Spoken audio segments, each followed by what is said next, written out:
di mana gedung-gedung tinggi menjanjikan kemakmuran, namun di belakangnya tersembunyi cerita-cerita yang tak pernah ditampilkan di headline.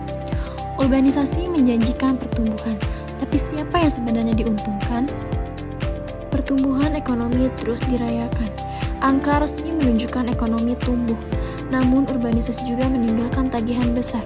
Defisit perumahan dalam jutaan unit, lonjakan pemukiman informal, dan kebutuhan infrastruktur yang tak terjawab.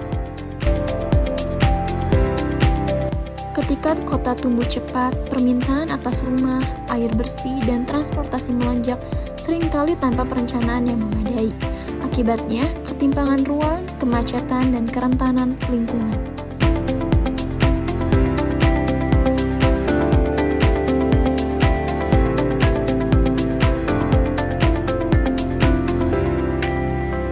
Di bawah bayang-bayang gedung pencakar langit, warga menempati rumah-rumah sempit dan bantaran sungai. Mereka bekerja keras, sering dalam sektor informal, namun akses ke layanan dasar jauh dari memadai.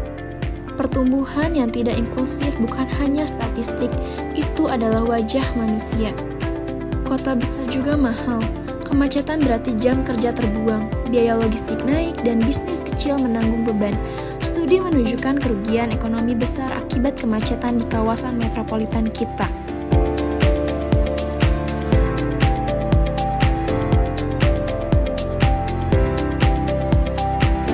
Pembangunan tanpa mitigasi lingkungan membawa konsekuensi.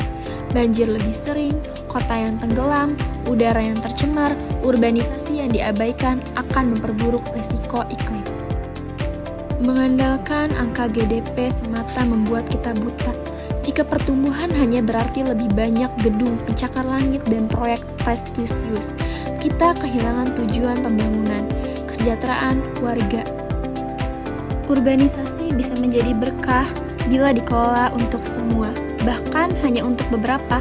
Pilihan ada di tangan kita, membiarkan kota tumbuh tanpa arah atau menuntut kebijakan yang adil, inklusif, dan berkelanjutan. Solusi tidak mustahil. Prioritaskan yang pertama, perumahan terjangkau dan aman. Yang kedua, investasi transportasi publik. Dan yang ketiga, perencanaan berbasis risiko iklim. Keempat, distribusi pertumbuhan ke kota-kota satelit.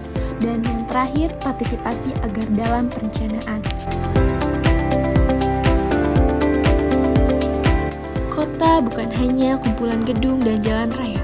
Kota adalah tempat hidup manusia dengan mimpi, perjuangan, dan harapan. Urbanisasi seharusnya bukan tentang siapa yang paling cepat membangun, tapi siapa yang paling peduli terhadap warganya. Karena pertumbuhan ekonomi tanpa keadilan sosial hanyalah ilusi kemajuan.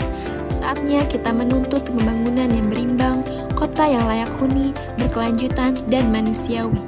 Kota untuk semua, bukan hanya untuk segelintiran orang.